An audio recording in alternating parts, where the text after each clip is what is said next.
Hi guys, எல்லாரும் எப்படி நல்லா welcome to satin channel. So நம்ம ரீசெண்டாக ஊர் சுத்த போயிருந்தோம், தேக்காவுக்கு போனோம். ஸோ அந்த வீடியோ தான் இது.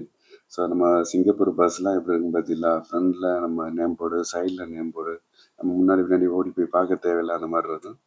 ஸோ இது எம்ஆர்டிக்கு முன்னாடியே சைக்கிள் ஸ்டாண்ட் வச்சுருக்காங்க. சைக்கிள் ஸ்டாண்டு இது வாடகை சைக்கிள். ஸோ வாடகை சைக்கிளை நம்ம பே பண்ணிவிட்டு எடுத்துகிட்டு போகலாம், ஸ்கேன் பண்ணி. ஸோ அந்த மாதிரி வச்சுருக்காங்க. எவ்வளோ சைக்கிள் இருக்கு பார்த்தீங்களா? எம்ஆர்டி வாசல், பஸ் ஸ்டாண்டு, இந்த மாதிரி எல்லா இடத்துலையுமே இருக்குது. நம்ம வேணும்போது எடுத்துகிட்டு போயிட்டே இருக்கலாம். அது மாதிரி எம்ஆர்டியை பற்றிலாம் எவ்வளோ நைஸாக, எவ்வளோ சுத்தமாக வச்சுருந்ததுலாம் எங்கேயுமே பான் ப்ராக்கோ இல்லை எங்கேயுமே துப்பக்கூடாது. அப்படி துப்புனா ஃபைன் தான். ஸோ அந்த மாதிரி இருக்கும். அவ்வளோ நீட்டாக இருக்கும். சிங்கப்பூர் வெரி வெரி சூப்பராக இருக்காருங்க. ஒரு குப்பையோ ஒரு எதுவுமே இருக்காது. ஸோ நம்ம கார்டில் பைசா இருக்கான்னு தெரியல. ஸோ கார்டை நம்ம செக் பண்ணிவிட்டு எம்ஆர்டியை பஞ்ச் பண்ணிவிட்டு உள்ளே போயாச்சு. உள்ளே எம்ஆர்டிக்குள்ள வேறு லெவலில் இருங்க எம்ஆர்டி. ஸோ இது நம்ம லெவலில் மேலே இருந்து கிட்டத்தட்ட 30 மீட்டரு கீழே இருக்குது இந்த இது. ஸோ நம்ம போன டயத்தில் கரெக்டாக ட்ரெயினும் வந்துருச்சு. ட்ரெயினுக்குள்ளே போயாச்சு. எங்கே இருக்குது நமக்கு சீட்டு எங்கன்னு தேடி போனால் லாஸ்ட்டாக நம்ம ஃப்ரீயாக இருந்துச்சு. ஸோ அங்கே போய் உட்காந்தாச்சு.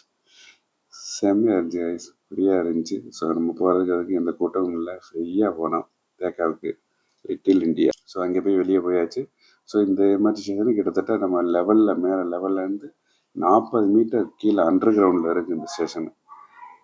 கிட்டத்தட்ட 3-4 எஸ்கலேட்டர் கீழேருந்து ஏறி வரணும். ஸோ நம்ம பஞ்ச் பண்ணதுக்கு நம்ம கார்டும் வேலை செய்யலை, என்னையா நமக்கு மட்டும் வேலை செய்யலை அப்படின்னு சொல்லி மறுபடியும் பஞ்ச் பண்ணால் மறுபடியும் ஓப்பன் ஆயிடுச்சு. ஸோ அப்படியே ஏடிஎம் போய் ஏடிஎம் காசு எடுத்துகிட்டு போயாச்சு. ஸோ எல்லா எம்ஆர்டி ஸ்டேஷன்லையுமே ஏடிஎம் இருக்கும். வேறு லெவலாக இருக்குது. நம்ம காசெல்லாம் தேடி எங்கேயும் போக தேவையில்லை. ஏடிஎம் இருக்கான்னு போய் தேட தேவையில்லை. வேறு லெவலாக இருக்குது. ஸோ வெளியே வந்தாச்சு. வெளியே வந்து பார்த்தா எம்ஆர்டி லொக்கேஷன் இருக்கும். ஸோ அந்த ஏரியாவோட location, bus stop, station, so எந்தெந்த பஸ் வரும்னு.